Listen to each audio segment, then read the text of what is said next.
Hi mga bishi! Ganyan ang senaryo kapag hindi ako nabukas ng aking tindahan. Nagluluto ko ng almusal ang aking tagahanap buhay. Siyempre ang mister ko yun. Maga pa lang ako ay nagluluto. Baka 2 PM yan. Matatapos ako ng 4. Hinahanda ko yung kanyang almusal. Siyempre, pag mahal mo isang tao, ayan, paghahanda mo ng masustansyang pagkain.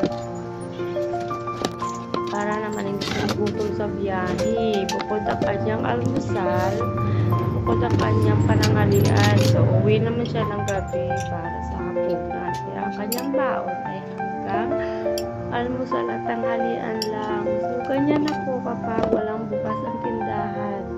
Paghahanda ko siya ng kanyang pagkain at aasikasuhin ang kanyang mga gamit. So, all purpose lang ang inyong inday, di ba?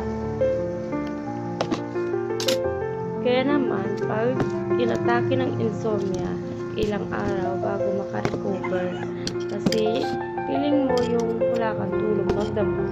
Abutin pa sa loob ng sunod na araw, hindi ka naman makakatulog. Sakto lang.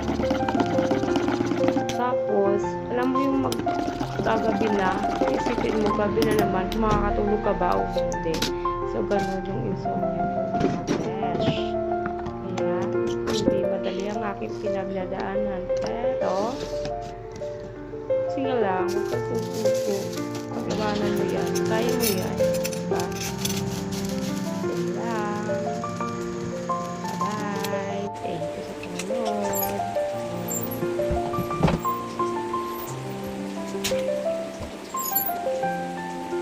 Wala pag siya. Siya ay naka-limit. Device. Ano? Device.